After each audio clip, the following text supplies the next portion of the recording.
Marcos, o Evangelho de São Lucas, o Evangelho de São João, vocês vão perceber que ali já existe o que nós chamamos de uma teologia.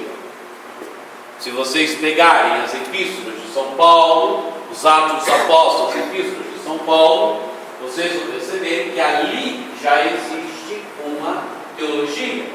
Eles escrevem, os evangelhos partem da vida de Jesus, quer dizer, aquilo que foi a vida de Jesus, porém eles são direcionados a um público específico. E o material já é trabalhado para que a pessoa de Jesus Cristo possa falar àquele público. Então aí já há uma teologia. Claro que eles não inventam o material dos evangelhos, não. Eles pegam o material, a vida de Jesus, o ministério de Jesus com seus discípulos, sua morte e ressurreição, só que Jesus é uma pessoa viva. E eles precisam, a primeira geração tem essa consciência de que ela tem que fazer com que a pessoa de Jesus fale para o judeu, fale para o romano, fale para o estrangeiro. Então, os evangelhos são escritos para públicos bem distintos e para públicos bem direcionados. E eles precisam apresentar a pessoa de Jesus para esses públicos. Então ali já tem uma articulação teológica. O Evangelho de São João, por exemplo, você pega o prólogo de João, no princípio era o verbo estava voltado para Deus, o verbo era Deus. No princípio ele estava voltado para Deus, tudo foi feito por meio deles, sem ele nada foi feito de tudo que foi feito, nele estava a vida era Jesus. É um texto muito bem elaborado. Vocês vão perceber já rico de teologia. Peguemos, por exemplo, o Evangelho que estamos lendo esse ano, o Evangelho de São Marcos, não é? O Evangelho de São Marcos já começa no seu primeiro versículo: Evangelho de Jesus Cristo, Filho de Deus. O Evangelho vai perpassar seus 16 capítulos para mostrar o quê? Que Jesus é o Filho de Deus. Vai narrando os fatos do ministério de Jesus, mas narrando com uma intenção teológica bem clara, mostrar que Jesus Cristo é o Filho de Deus. E como é um evangelho escrito para romanos, lá nos pés da cruz tem um centurião romano que ele professa, está também no Evangelho de Mateus, mas o Evangelho de Marcos dá ênfase, lá Jesus morrendo, aquele centurião romano diz: de fato, esse homem era verdadeiramente o Filho de Deus. Não é? É interessante, parece um fato contraditório, né? Jesus morrendo e aquele homem professa que ele é o Filho de Deus. Um abandono, morrendo a morte de cruz, e aquele homem professa que ele era Filho de Deus. Não é? Mas é claro que se você ler o contexto do Evangelho, na fórmula como o São Marcos concebeu o seu Evangelho, claro que você percebe que há toda uma teologia ali, né? O Evangelho começa afirmando quem é Jesus, o Filho de Deus. No meio da primeira parte do Evangelho, o evangelista narra bastante, quer dizer, os milagres de Jesus, porque o leitor vai aos poucos se encontrando com Jesus. Jesus é aquele que tem o domínio sobre a tempestade, Jesus é aquele que cura, Jesus é aquele que expulsa o demônio, porque o messianismo dele veio para isso, por isso ele expulsa demônios. O evangelista vai mostrando quem é Jesus, né? Vai fazendo com que o leitor vá se encontrando com as diversas faces de Jesus. E vá se perguntando: mas quem é esse que tem domínio sobre a tempestade? Quem é este que ressuscita? Quem é este que cura? Quem é esse que tem o domínio sobre as forças do mal, sobre o Satanás? Quem é este que fala com uma autoridade? E no meio do Evangelho então está a resposta, né? Onde Jesus pergunta: quem dizem os homens ser o Filho do Homem? Eles respondem: uns dizem que é João Batista, outros Elias, outros Jeremias, alguns dos profetas. E Jesus pergunta: e vós, quem dizeis que eu sou? Pedro responde: tu és o Messias. né? É o momento em que o homem diz quem é Jesus. Estamos no meio do Evangelho já. Marcos 8, 27 a 30. E aí então Jesus sim é o Messias, mas o Messias que deve subir a Jerusalém, morrer e ressuscitar, né? Qual é o seu caminho? É o Messias, mas o Messias certo, né? Logo depois que Pedro diz que Jesus, o Pai confirma a cena da transfiguração. No monte, Jesus se transfigura, suas vestes se tornam reluzentes, brilhantes como o sol, e o Pai diz agora quem é Jesus. Este é o meu filho amado, Jesus é o filho amado, o filho amado que vai morrer, mas é o filho amado, né? Então, agora o Evangelho é todo direcionado para Jerusalém, quer dizer, Jesus as predições da morte e tal, e depois vem morte, a condenação, todo o processo de Jesus, morte e ressurreição. Vocês perceberem, é toda uma estrutura já elaborada. O material que vem de Jesus. Jesus está nos evangelhos, os evangelhos não inventaram a figura de Jesus, mas os evangelhos narraram Jesus, de forma que o romano, se encontrando com o evangelho, se encontra com a pessoa de Jesus. Isso é muito interessante. Jesus não é uma pessoa morta, não é? Jesus é uma pessoa viva, de forma que aquele que lê o evangelho se encontra com Jesus, vai se encontrando com uma pessoa de Jesus, né? E até morte lá aos pés da cruz, o centurião romano, de fato esse homem era filho de Deus e depois ressuscitado, onde Marcos narra com a sobriedade a ressurreição. Aquele jovem vestido de branco, sentado à direita, que diz que ele ressuscitou, não está aqui, né? E manda para Galileia. Onde é que os apóstolos devem encontrar Jesus? Ele ressuscitou, não diz que ressuscitado, ele ressuscitou, não está aqui. Deve ir para Galileia. É lá na Galileia que vão encontrar Jesus.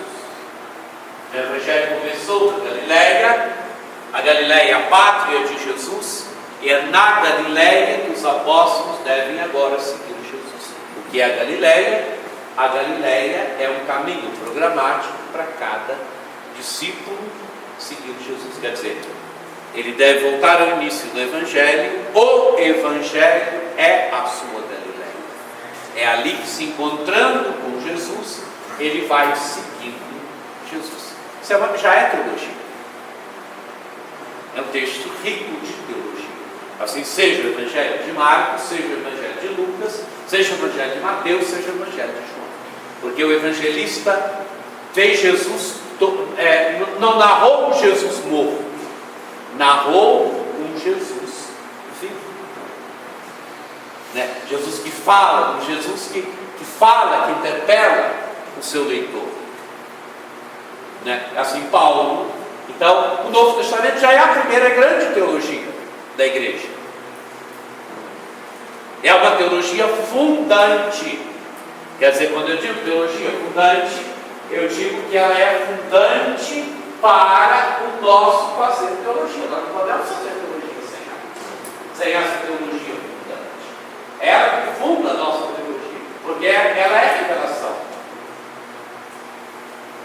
Não é? Vocês sabem que o cânon, quando eu digo cânon, quer dizer, o número de livros da Sagrada Escritura já está fechado. O Apocalipse encerrou a revelação.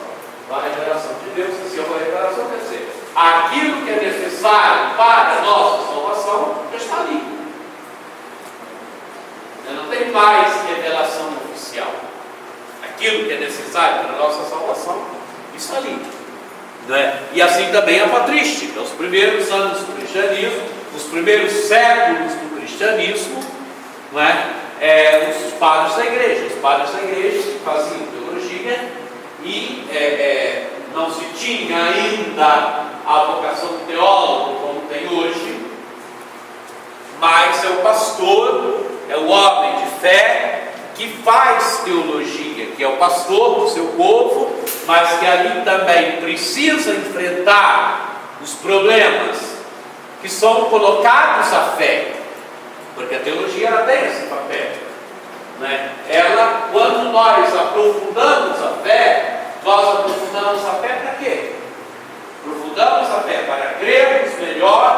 para servirmos melhor, mas para fazermos também o quê? Com que a fé fale ao tempo. A teologia ela não pode ser totalmente fora de um tempo, porque a teologia ela tem o papel de fazer com que a fé ilumine um tempo concreto, que é o nosso tempo. Né? A teologia ela tem o papel de fazer com que a fé seja apresentada com beleza e de forma convincente para o tempo, para o nosso tempo. Não tem sentido fazer teologia. Né? Teologia não é algo fossilizado, não é uma peça de museu. E mesmo uma peça de museu ela tem um sentido. Quando nós vamos ao museu, você encontra com aquela peça, ela te fala algo da história. Não é? Ela não é uma peça indiferente. Se você vai e a contempla e a vê com inteligência, ela não é algo indiferente. Ela fala algo de um tempo. Ela te narra um tempo. Não é? Mas a teologia, ela quer fazer com que a fé fale ao nosso tempo. Com que a fé seja apresentada de forma plausível e bela ao nosso tempo. Né? Foi isso que os padres da igreja dos primeiros séculos do cristianismo fizeram.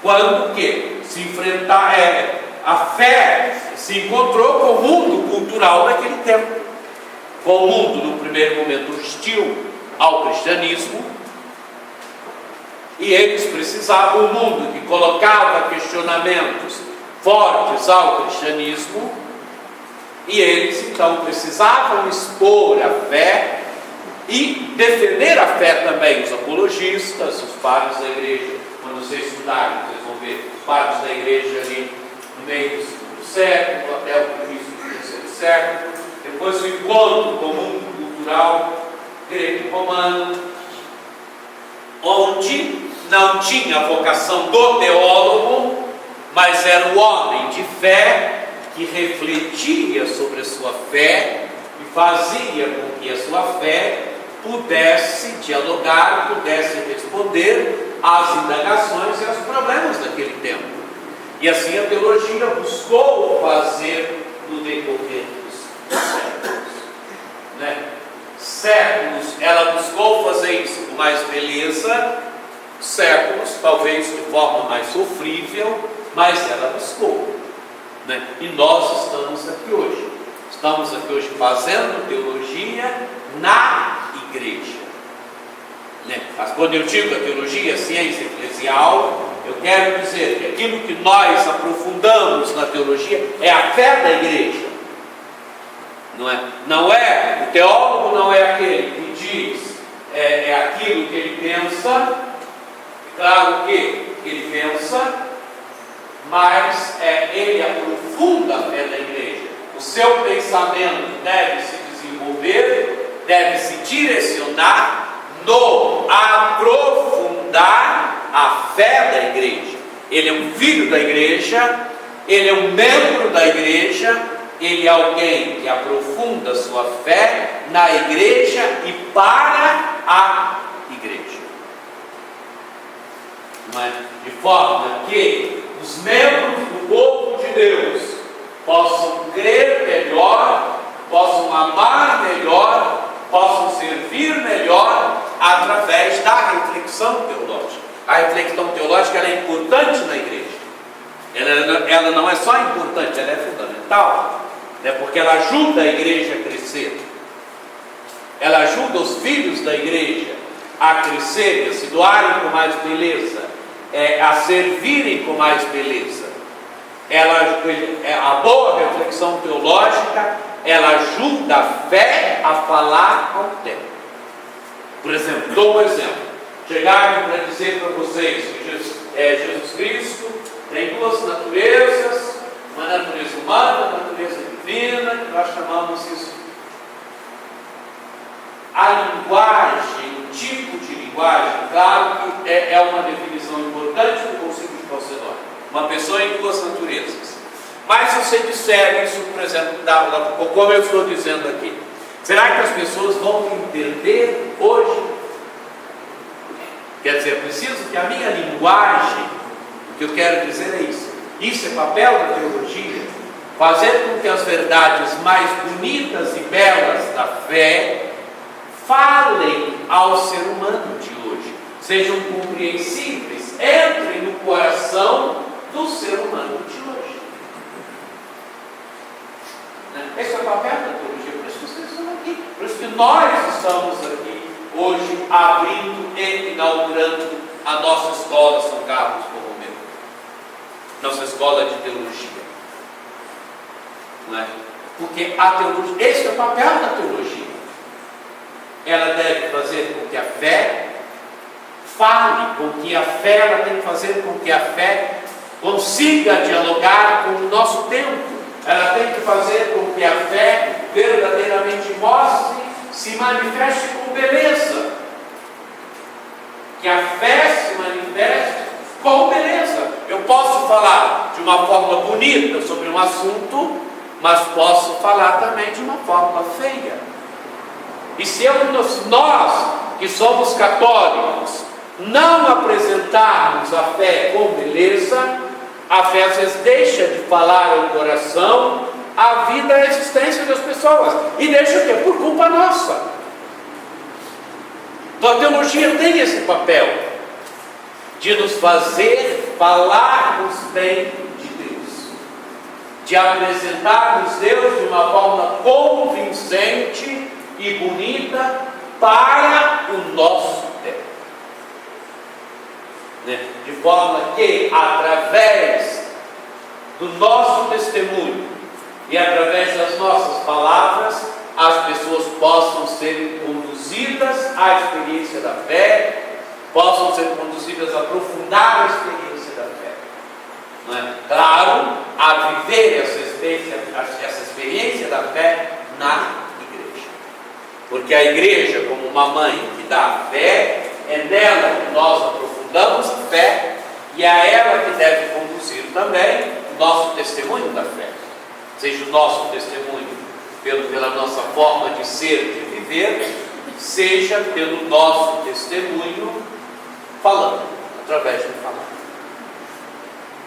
Por isso, a importância da teologia, nesse ano do laicado, a importância da teologia como ciência eclesial. Quando eu digo ciência eclesial, reservado nesse elemento, é a teologia nós fazemos na igreja católica. É claro que o crente faz teologia na sua igreja. Aí tinha os alunos até evangélicos. Mas ninguém, quando faz, a teologia não pode ser um renunciar à sua fé. A teologia tem que ser ao contrário, um aprofundar a nossa fé. Fé que nós recebemos no batismo, fé que nós recebemos de nossos pais, fomos aprofundando, fomos crescendo, aprofundamos na catequese e agora, na escola de teologia, na nossa escola de teologia, nós queremos aprofundá-la mais, aprofundar as razões do nosso credo. Nós já somos convencidos do credo, já somos homens e mulheres de fé. Essa é a primeira condição para fazer teologia, ser gente de fé, porque o objeto da teologia é a fé. Então, sem fé não se faz teologia, porque nós aprofundamos a fé que nós recebemos, fé que nós professamos no batismo, fé que nós fomos vivendo e aprofundando através da catequese, mas que hoje queremos aprofundar um pouco mais. Aprofundar para quê? Para nos doarmos melhor, para amarmos melhor, para crermos melhor, para servirmos melhor. A fé, ela tem que nos acompanhar. E pelo seu objeto é preciso fazer teologia de joelhos. A teologia, ela é ciência da fé. A fé, nós não a olhamos e não encontramos com o telescópio, nem com o microscópio, A fé nós a encontramos através da vivência. Não só da vivência, aquilo aprofundado, mas é o objeto, ele vai além simplesmente da experiência, ele vai além daquilo que nós chamamos da ciência experimental. Eu quero dizer o quê? Que a teologia, ela tem um método próprio, um método que quer condizer, que tem que ser condizente com o seu objeto. E com o objeto é Deus. Deus nós não encontramos nem com o telescópio, nem com o microscópio, nem com os métodos experimentais. Nós encontramos através da fé. Né? E por isso a teologia não pode prescindir disso. O crente, aquele que faz teologia, é antes de tudo um crente. E que se prostra diante do mistério, e prostrando-se diante do mistério, ele balbucia alguma coisa do mistério. Prostrando-se diante do mistério, ele balbucia algo do mistério. Quer dizer, é isso que os professores e vocês vão fazer: balbuciar algo do mistério. Porque o mistério é mistério. Né? Mas é claro que tanto Deus, vocês vão perceber que é um balbuciar de tanta coisa se diz no mistério. Mas é mistério. Né? Mas a teologia ela nunca pode nos tirar dessa atitude, da atitude de adoração diante daquele que nós cremos, diante daquele que é o tudo da nossa vida, diante daquele que nós aprofundamos. A teologia ela tem que nos ajudar a crer melhor, a amar melhor, a servir melhor. Ela tem que ser um caminho de aprofundamento da nossa fé. Aprofundamento quer dizer entrando no mistério da Sagrada Escritura, entrando nos mistérios da fé, conhecendo mais, mas conhecendo sempre com uma atitude de reverência, com uma atitude de fé. Quando eu digo atitude de fé, é de prostrados. É uma imagem para dizer que a fé ela tem que sempre nos acompanhar. E quanto mais a gente aprofunda, mais ela tem que nos causar admiração, mais ela tem que nos causar entrega. Porque é da lógica da teologia. É da lógica do objeto da teologia. Quanto mais a gente entra no mistério, a gente diz algo do mistério, mais ela tem que nos conduzir a uma atitude de veneração, de amor, de prostração diante do mistério. Teologia é preciso fazê-la de joelhos. Quando eu digo de joelhos, quer dizer com atitude de fé. Espero que a escola de teologia, São Carlos Borromeu, nos conduza a aprofundar as verdades da fé, aprofundar a fé, desde a Sagrada Escritura, desde o encontro com a Sagrada Escritura, depois com as verdades da fé, depois com a moral, com a liturgia, com o direito, com a teologia nas suas diversas disciplinas. E vocês façam isso com uma atitude de adoração, uma atitude de veneração, uma atitude de fé, em que o estudo, o aprofundar a fé, os faça se doar com mais beleza, os faça servir com mais beleza, vos faça amar a Deus e aos irmãos com mais beleza. Nunca percam, sejam apaixonados por aquele que vocês aprofundam. Guardem isso com vocês. Sejam apaixonados por aquele que vocês aprofundam. O mistério de Deus. E a teologia tem que conduzir a isso. Desejo então que a nossa escola possa cada vez mais crescer, que a nossa escola possa cumprir com beleza a sua missão. Que ela possa ser verdadeiramente esse fruto bonito do ano do laicado. Nosso laicado possa crescer cada vez mais na sua consciência eclesial, aprofundando a fé, vivendo a fé, se destoando com beleza a partir do aprofundamento da fé. Muito obrigado.